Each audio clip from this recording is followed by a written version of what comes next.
Bienvenue sur notre chaîne. N'oubliez pas de vous abonner pour ne pas manquer les nouvelles vidéos. Bon visionnage. Alex Bennett avait construit sa vie sur la discipline, l'intelligence et un sens inébranlable de la justice. À 38 ans, c'était un homme qui inspirait le respect, non seulement par sa richesse, mais par la manière dont il se comportait. Il n'était jamais bruyant, jamais vantard, mais sa présence suffisait à faire taire une pièce. En tant que propriétaire d'une chaîne de concession de voitures de luxe, il avait l'habitude de lire les gens, de comprendre leurs désirs avant même qu'ils ne les expriment. C'était une compétence qui lui avait rapporté des millions. Pourtant, malgré toute sa capacité à décrypter la nature humaine, il avait été aveugle à la personne qui comptait le plus, sa femme Lorraine. À 35 ans, Lorraine était le genre de femme qui attirait les regards sans effort. Sa beauté était de celle, raffinée et travaillée, qui venait d'années passées avec des entraîneurs personnels, des salons haut de gamme et une connaissance intime des angles qui la mettaient le mieux en valeur sous n'importe quelle lumière. Lorsqu'ils s'étaient rencontrés 10 ans plus tôt, elle avait été charmante, spirituelle et ambitieuse. Du moins, c'est ce qu'Alex avait cru. Maintenant, assis dans son bureau faiblement éclairé, un verre de whisky à la main, il réalisait la vérité. Elle n'avait jamais été ambitieuse. Elle n'avait toujours voulu que le confort, le luxe et une vie sans conséquences. Tout avait commencé subtilement. Au début, c'était un peu les soirées tardives. Lorraine avait toujours aimé une vie sociale active, mais au cours de l'année passée, ses sorties étaient devenues plus fréquentes, plus extravagantes. Les dîners entre filles se transformaient en séjours d'une nuit dans des hôtels de luxe. Les virées shopping semblèrent impliquer bien plus que des sacs de créateurs. Elles s'accompagnèrent toujours d'une lueur, d'une excitation fébrile dans ses yeux qui n'avait rien à voir avec de nouveaux vêtements. Elle était devenue distante. Fini le temps où elle l'accueillait à la porte avec un sourire. Désormais, lorsqu'il rentrait du travail, il la trouvait en train de faire défiler son téléphone, le remarquant à peine. Leur conversation était peau creuse, remplie de réponses vagues et de politesses forcées. Et puis s'il y avait les mensonges. D'abord petits, des mensonges anodins qu'un mari pourrait ignorer. J'étais coincé dans les embouteillages, j'ai perdu la notion du temps, c'était juste un truc de dernière minute. Mais Alex n'était pas le genre d'homme à fermer les yeux. Un soir, alors que Lorraine prétendait dîner avec une amie, Alex avait appelé cette amie. La femme avait hésité avant de répondre, sa voix incertaine. « Oh oui, Lorraine, on a dîné plus tôt. » Elle s'est probablement attardée à faire des courses après. C'était un mensonge, maladroit. À cet instant, quelque chose s'était brisé en lui. Alex avait passé sa vie à négocier avec des requins dans des salles de conseil, à repérer la tromperie à des kilomètres. Et pourtant, il était là, dans sa propre maison, dupé comme un idiot. Il ne l'avait pas confronté, pas encore. Au lieu de cela, il avait fait ce qu'il faisait de mieux. Il avait observé. Une semaine plus tard, il avait obtenu la confirmation dont il avait besoin. Marc, son ami le plus proche et ancien détective privé, avait accepté d'enquêter sur les activités récentes de Lorraine. Marc était perspicace, impitoyable, et avait un talent pour déterrer les secrets que les gens voulaient en enfouir. L'appel était arrivé tard dans la nuit. La voix de Marc était donc grave. « Alex, il faut qu'on parle. » Alex avait su à cet instant que ses soupçons étaient injustifiés. Assis face à Marc dans un lounge huppé, il écouta en silence tandis que son ami glissait un dossier sur la table. « Ouvre-le, Ouvre-le, dit Marc. Alex s'exécuta. À l'intérieur des photographies, floues, prises de loin, mais accablantes. Lorraine vêtue pour impressionner, riant, sa main posée intimement sur le bras d'un homme qu'Alex n'avait jamais vu. Puis une autre, et encore une autre. Des hommes différents, des nuits différentes. Les lieux variés, des lounges privés, des suites d'hôtels en penthouse, même leur propre maison, quand Alex était en déplacement professionnel. Mais c'était le dernier jeu de photos qui glaça son sang. Une fête dans une maison, des dizaines de personnes, Lorraine au centre de tout, rayonnant sous une attention qui n'avait rien d'innocent. La manière dont elle se penchait trop près, dont ses doigts s'en glissaient sur la poitrine d'un homme tandis qu'elle lui murmurait à l'oreille, ce n'était pas le comportement d'une épouse fidèle. Alex serra la mâchoire, retenant la vague de rage qui menaçait de le submerger. « Elle fait ça depuis des mois, dit Marc prudent. Pas de schéma évident, pas de paiement traçable, elle sait couvrir ses traces, mais pas assez bien. » Alex exhala lentement, ses doigts se resserrant autour du bord du dossier. « Tu es sûr de ça ?» demanda-t-il, sa voix d'un calme trompeur. Marc soutint son regard, inébranlable. 100%. Il n'y avait pas de place pour le doute, pas de place pour le déni. Lorraine n'était pas simplement infidèle, elle était effrontée. Elle ne se contentait pas de le trahir, elle se moquait de lui dans son dos, jouant l'épouse dévouée tout en menant une double vie. Alex referma le dossier avec une précision silencieuse. N'importe quel autre homme aurait pu rentrer chez lui, la confronter, exiger des réponses, mais Alex n'était pas n'importe quel homme. Une confrontation était trop facile, trop clémente. Non, si Lorraine pensait qu'elle pouvait jouer à des jeux dans son dos, elle allait apprendre une leçon très douloureuse, une leçon qu'elle n'oublierait jamais. Et contrairement à elle, lui ne perdait jamais. Alex était assis dans sa Mercedes noire élégante, garée à quelques pâtés de maison de chez lui. Ses doigts tambourinant légèrement sur le volant, son esprit un tourbillon de calculs. Il n'était pas homme à céder aux éclats émotionnels. Non, ce serait trop facile, trop prévisible. Une confrontation lui donnerait du pouvoir, une chance de mentir, de manipuler. Il lui fallait quelque chose de plus fort. Des preuves, froides, dures, irréfutables. Il jeta un œil à son téléphone. Marc, son ami de longue date et détective privé, lui avait envoyé un message unique. « Tu avais raison. Elle fait ça depuis des mois. » Alex inspira brusquement. Des mois. Depuis combien de temps se moquait-elle de lui dans son dos ? Combien de nuits l'avait-elle trahi dans leur propre lit, sous le toit qu'il avait construit pour elle ? Sa mâchoire se crispa, mais il se força à rester calme. Il tapa sur le message, sa réponse brève. « Montre-moi tout. » Ce soir-là, Alex rentra chez lui avec le même masque qu'il portait depuis des semaines, composé, aimant, inconscient. Lorraine l'accueillit avec sa routine habituelle. Un sourire doux, un baiser sur la joue, une conversation vide. Pour quiconque les observait, il semblait en l'image du bonheur conjugal. Mais Alex la voyait désormais différemment.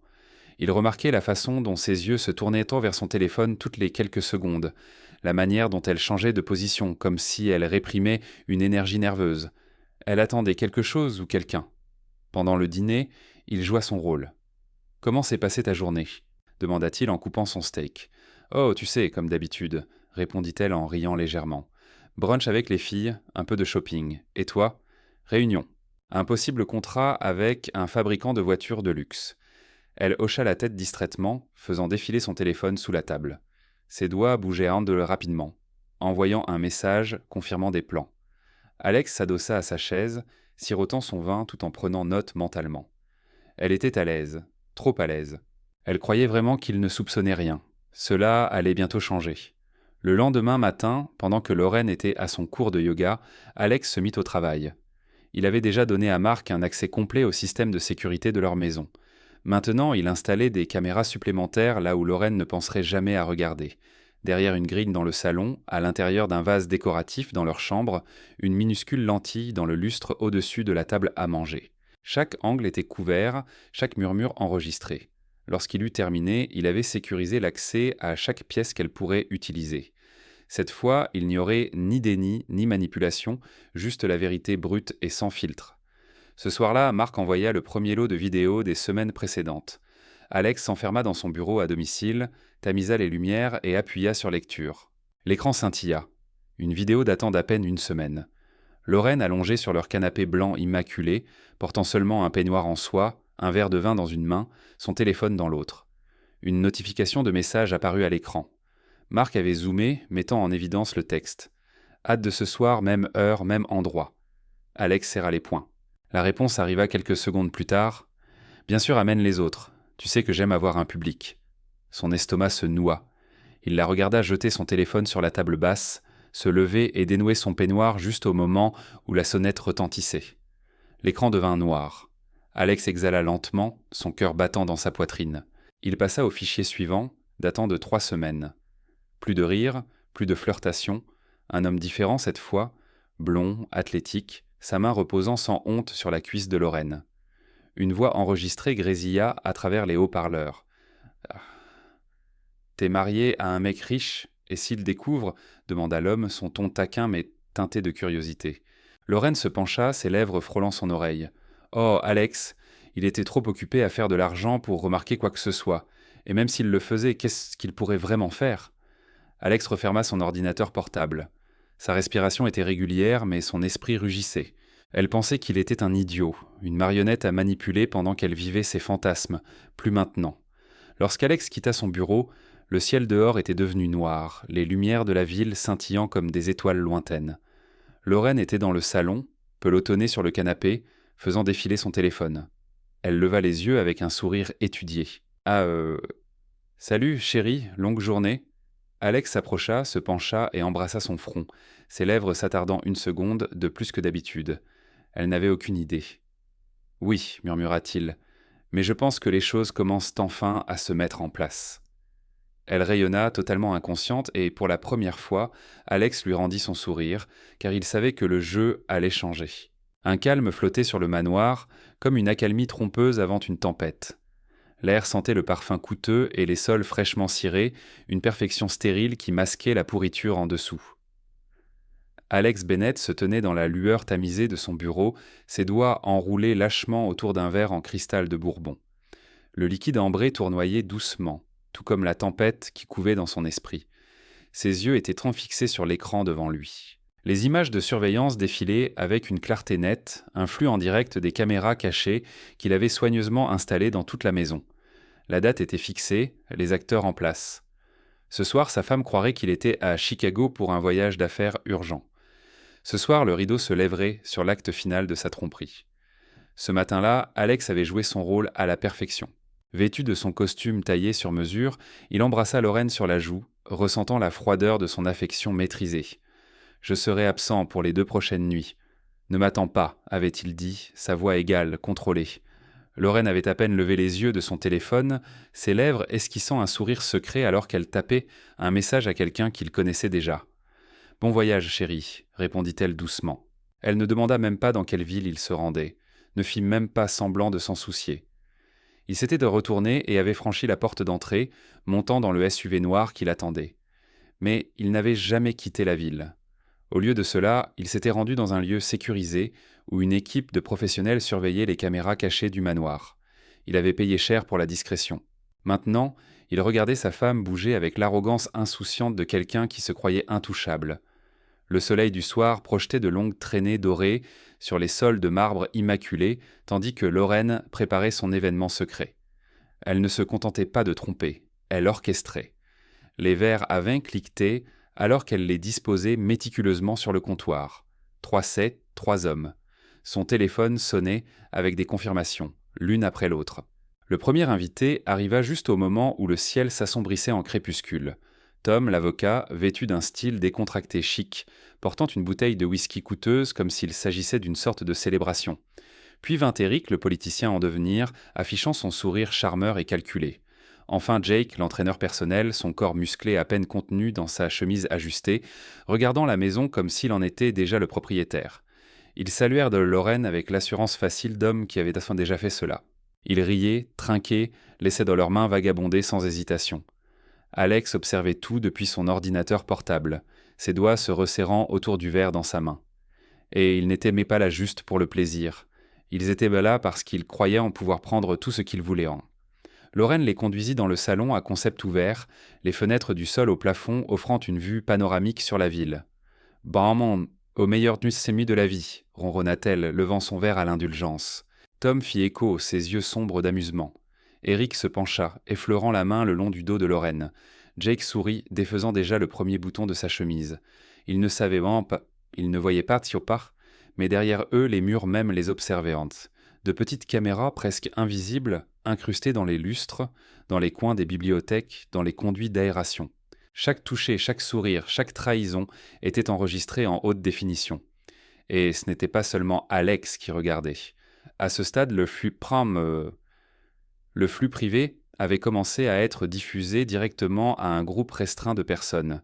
Des partenaires d'affaires, les amis les plus proches de Lorraine, même sa propre mère. Alex prit une autre gorgée lente de Bourbon alors que les messages inondaient son téléphone. « Tu vois ça? Mon Dieu, à quoi pense-t-elle?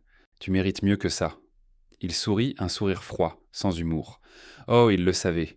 Et bientôt il le saurait être aussi. Lorraine riait, sa voix légère, libre de conséquences. Elle n'avait aucune idée que dans quelques heures à peine, le monde qu'elle connaissait s'effondrerait sous elle. Pour l'instant, elle dansait au bord de la ruine, parfaitement inconsciente. Et Alex, lui, attendait simplement. Le piège était posé, l'horloge tournait, et quand le moment viendrait, il laisserait tout s'écrouler. Lorraine était allongée sur le canapé en velours luxueux de la grande suite Penthouse. Un flûte de champagne pendait entre ses doigts. Les lumières de la ville brillaient au-delà des fenêtres du sol au plafond, projetant des reflets dorés sur les sols de marbre poli. Des rires résonnaient lachant dans la suite alors que ses invités, ses amants, se prélassaient paresseusement, se délectant de l'euphorie de leur débauche. Thomas, l'avocat élégant, s'adossa dans un fauteuil, ajustant sa cravate en soie avec un sourire narquois. « Ton mari est vraiment inconscient, hein ? Toujours à penser que t'es la femme parfaite ?» Lorraine gloussa, penchant la tête en arrière. « Oh, s'il te plaît. Alex est trop occupé à jouer les hommes d'affaires pour remarquer quoi que ce soit. Et même s'il découvrait, qu'est-ce qu'il ferait ? Pleurer, me supplier de rester ?» Jake, l'entraîneur personnel sculpté, posa ses pieds sur la table basse, secouant la tête. « Faut dire, Lorraine, tu sais vraiment vivre. Certaines de mes clientes parlent de s'amuser dans le dos de leur mari, mais toi, t'es à un autre niveau. » Eric, le politicien d'en devenir, fit tournoyer son verre pensivement. « C'est parce qu'elle ne se contente pas de tromper, murmura-t-il. Elle savoure le frisson du pouvoir. » Lorraine lui lança un sourire malicieux, levant son verre en un toast à la liberté. Au moment où elle prit une gorgée, la porte du penthouse s'ouvrit.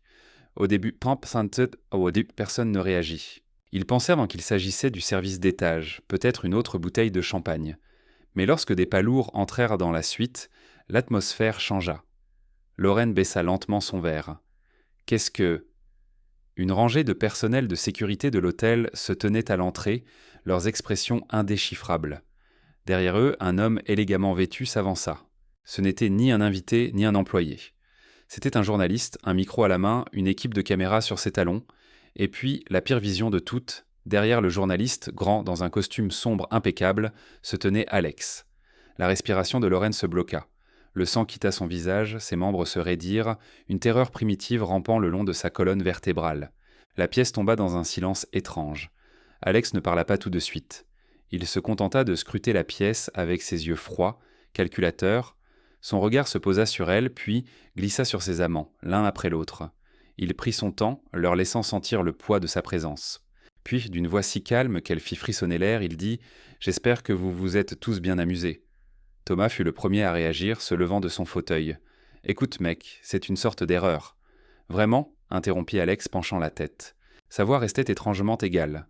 « Une erreur, tu veux dire, comme le flux en direct qui tourne depuis 2 heures, celui que ta femme, Thomas, a regardé ?» L'avocat se figea, ses pupilles se rétrécissant à des pointes d'épingle.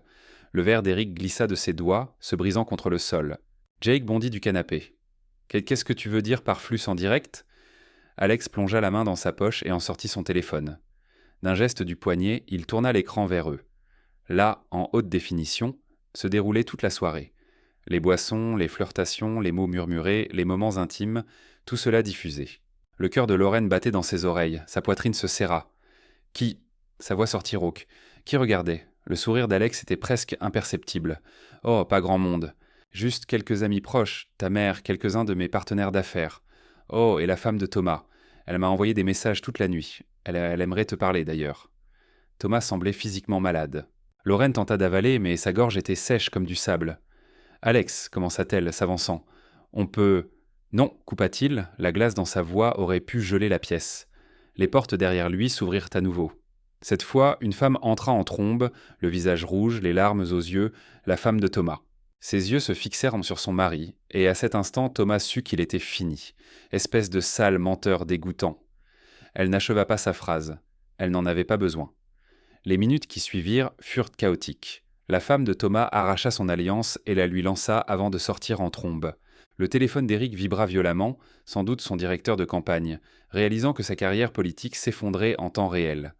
Jake pâlit, faisant défiler frénétiquement ses messages, comme s'il espérait pouvoir effacer ce qui venait de se passer. Lorraine se tenait au cœur de la tempête, incapable de bouger, incapable de respirer. Et Alex, lui, restait parfaitement immobile, savourant la ruine devant lui. Puis, enfin, il fit un pas vers Lorraine. Il se pencha, ses lèvres à un souffle de son oreille, et dans une voix si basse que seule elle pouvait entendre, il murmura « Tu m'as demandé, et alors ? Maintenant, tu sais. » Sur ce, il tourna les talons et sortit. Les gardes de sécurité suivirent son exemple, saisissant les 3 hommes et les traînant dans le couloir froid de l'hôtel. Et puis, juste au moment où Lorraine pensait avoir vu le pire, 2 membres du personnel de l'hôtel entrèrent, tenant une petite pile de vêtements. Lorraine les reconnut immédiatement, sa robe, ses chaussures, son sac. Ils les posèrent au milieu du sol, puis, avec un hochement de tête poli mais ferme, l'un d'eux dit « L'heure de quitter les lieux est arrivée. » La vision de Lorraine se troubla. Son pouls martelait dans sa gorge. La réalisation la frappa comme un train de marchandises. Elle n'avait nulle part où aller, nulle part où se cacher. Et pour la première fois, elle était celle laissée dehors, dans le froid. Lorraine n'eut à peine le temps de réaliser ce qui se passait que le poids de la réalité l'écrasa. Les murs de la luxueuse suite d'hôtels, qui avait autrefois semblé un paradis privé, se refermaient autour d'elle comme une prison suffocante. L'atmosphère chaude et intime de la fête avait été anéantie en un instant. Au lieu des rires ludiques et des séductions murmurées, l'air était épais des flashs perçants des caméras, des halètements des spectateurs et des pas lourds de la sécurité. Elle se tenait au centre de la pièce, toujours vêtue des restes de son peignoir en soie, ses épaules nues, exposées, comme si la vulnérabilité elle-même avait pris forme. Son cœur battait contre ses côtes, mais pas d'excitation. C'était de la terreur, brute et sans filtre. Elle n'avait pas d'échappatoire. Alex s'avança, son expression un masque de contrôle froid et calculé. Il était calme, bien trop calme, et cela la terrifiait plus que s'il avait crié de rage. Ses yeux sombres rencontrèrent les siens, mais il n'y avait aucune chaleur, aucun amour, aucun regret, juste la satisfaction tranquille d'un homme qui tenait un contrôle total et absolu sur l'instant. « Tu m'as demandé ce que ça changeait, dit-il, sa voix stable, presque conversationnelle, mais chaque mot était une lame s'enfonçant plus profondément dans sa panique. Tu as dit « et alors » quand je l'ai découvert. Maintenant, Lorraine, tu as ta réponse. Ses lèvres tremblaient, mais aucun mot ne vint. Elle ressentait le poids des regards autour d'elle, les gardes de sécurité, le directeur de l'hôtel abasourdi, et pire encore, les épouses. La femme de Thomas, une blonde composée mais furieuse, se tenait près de la porte, les bras croisés, le visage figé comme de la pierre. Elle avait clairement tout vu se dérouler, son expression mêlant trahison et satisfaction à peine contenue face à la chute de son mari. Éric, le politicien aspirant, semblait complètement figé, son visage pâle alors que la réalisation frappait. Sa carrière, sa réputation, tout ce qu'il avait construit était désormais en ruine. Jake, l'entraîneur personnel trop confiant, qui s'était prélassé avec arrogance dans cette même suite, buvant du whisky et portant un toast à leur petit secret, était maintenant tendu de peur, sa confiance brisée en voyant la lumière rouge clignotante d'une caméra enregistreuse. La respiration de Lorraine venait en halètements courts. Elle fit un pas vers Alex, forçant un sourire qu'elle espérait l'adoucir. « Alex, s'il te plaît, on peut parler de ça. J'ai fait une erreur, Sa main se leva, non pour frapper, mais pour la faire taire. « Non, tu n'as pas fait une erreur, Lorraine. Une erreur, c'est oublier une date, dire quelque chose que tu ne penses pas. Ce que tu as fait... » Il pencha légèrement la tête, son ton presque amusé. « C'était un choix. Répété, calculé. Tu penses vraiment que tu vas t'en sortir en parlant ?» L'estomac de Lorraine se tordit douloureusement. Son regard se tourna vers la porte, calculant si elle pouvait s'échapper. Mais deux gardes de sécurité se tenaient comme des statues, leurs expressions neutres indiquant que personne ne partirait tant qu'Alex n'en aurait pas décidé. Puis il plongea la main dans sa poche, sortit un téléphone noir élégant et d'un simple mouvement du pouce appuya sur lecture. Une voix, sa voix, remplit la pièce. « Mon Dieu, Alex est tellement inconscient. Je pourrais organiser une fête entière dans notre maison, inviter qui je veux, et il croirait encore n'importe quelle excuse que je lui donne. » Des rires suivirent, des rires masculins. Le sang de Lorraine se glaça. « Juste un portefeuille, vraiment », continuait sa propre voix dans l'enregistrement. « Un portefeuille ennuyeux, prévisible, mais au moins, il est utile. » Le silence dans la pièce était assourdissant. Alex laissa les mots planer, laissa leur poids s'installer, la laissa ressentir l'ampleur de ce qu'elle venait d'être forcée d'entendre. Puis, avec une lente exhalation, il glissa le téléphone dans sa poche et se tourna vers le directeur de l'hôtel. « Elle n'est sans plus une invitée, » dit-il simplement. « Escortez-la dehors. » Les yeux de Lorraine s'élargirent. « Attends, quoi ?» Le directeur, visiblement mal à l'aise mais réticent à défier Alex, hocha la tête. « Bien sûr, monsieur Bennett. » Deux gardes de sécurité s'avancèrent. « Non, non, non !» La voix de Lorraine se brisa, la panique perçant enfin sa confiance. Elle se tourna vers Alex, saisissant son poignet comme une noyée s'accrochant à une bouée. « S'il te plaît, ne fais pas ça, on peut réparer ça. Tu ne me jetterais pas dehors comme ça. » Mais son expression ne changea pas.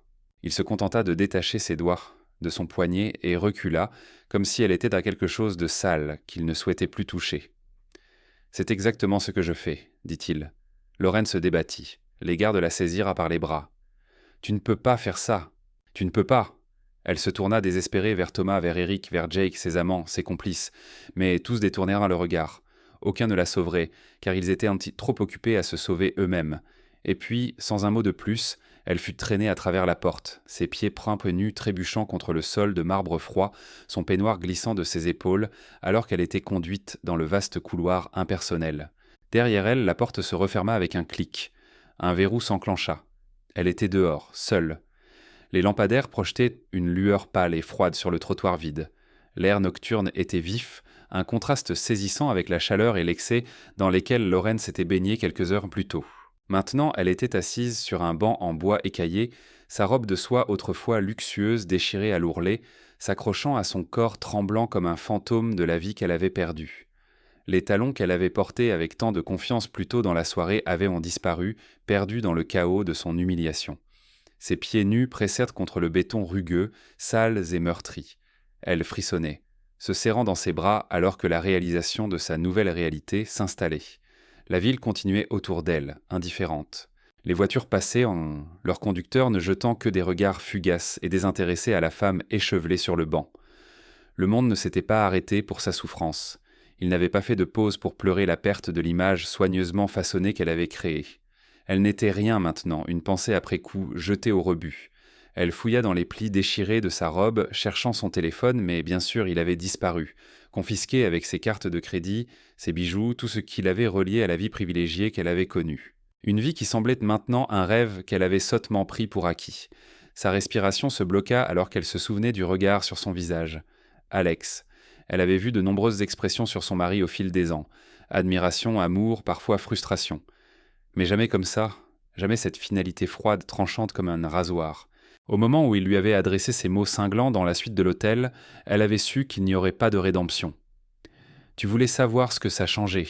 Maintenant, tu le sais. » Sa voix avait été calme, c'était le pire. Pas de rage, pas de chagrin, juste une certitude. La certitude d'un homme qui avait tout planifié avec une précision méticuleuse.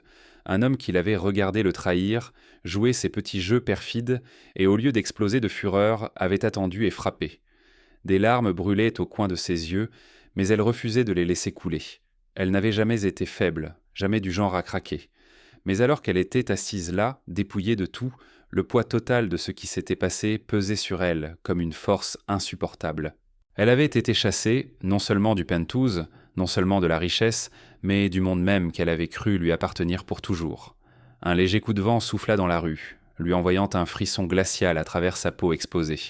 Elle serra ses bras plus fort autour d'elle, se balançant légèrement, comme si le mouvement pouvait apporter une forme de réconfort. Cela n'en apporta aucun. Un groupe de personnes passa, riant, perdues dans leur propre vie. Des femmes qu'elle aurait autrefois considérées comme inférieures à elle. Maintenant, elle n'était rien de plus qu'une ombre sans nom pour elle, une figure pathétique sur un banc oublié. Ses lèvres s'entr'ouvrirent, un murmure s'échappant dans la nuit. « Non, ça ne peut pas être fini. Quelqu'un viendra. Quelqu'un me recueillera. Ils le font toujours. » Mais qui ? Ses soi-disant amis. Elle avait vu leur visage dans l'hôtel, regardant le flux en direct, se délectant du scandale avant de reculer avec dégoût. Elle n'avait été qu'un divertissement pour eux, rien de plus. Personne ne répondrait à ses appels maintenant. Sa mère ? Non. Le regard dans les yeux de sa mère avait été pire que celui d'Alex. Une déception profonde, inébranlable. Ce genre de blessure ne guérissait jamais. Elle mordit sa lèvre fort jusqu'à ce qu'elle goûte le cuivre. Tout était fini. Tout. Une seule larme finit par s'échapper, glissant sur sa joue, traçant un chemin froid contre sa peau. Elle l'essuya, furieuse contre elle-même, mais cela n'arrêta pas les autres. Un grondement profond et familier l'attira de ses pensées. Une voiture noire élégante ralentit en s'approchant du trottoir. Sa respiration se coupa. Elle connaissait cette voiture. La vitre teintée s'abaissa juste assez pour révéler les traits acérés du visage d'Alex. Il était composé, intact par les décombres qu'il avait laissés derrière lui. Ses yeux glissèrent sur elle, un simple regard, comme si elle n'était rien de plus qu'une tache de poussière sur son pare-brise. Pendant une seconde fugace, l'espoir jaillit dans sa poitrine. Lui donnerait-il une autre chance ? Annulerait-il ce qui avait été fait ? Mais aussi vite qu'il était apparu, la vitre remonta. Le moteur ronronna, les pneus adhérèrent à la route, et puis il disparut. Lorraine resta figée, regardant la voiture s'éloigner, ses feux arrière rouges rétrécissant dans l'oubli. C'était fini, c'était sa réponse finale. Le vent hurlait dans la rue vide alors qu'elle baissait la tête, ses mains agrippant les bords du banc, les jointures blanches. Elle avait voulu le pouvoir. elle avait voulu la liberté. Maintenant, elle n'avait ni l'un ni l'autre. Et pour la première fois de sa vie, elle comprenait ce que signifiait être vraiment seule. Merci de regarder et n'oubliez pas de vous abonner pour ne pas manquer les nouvelles histoires.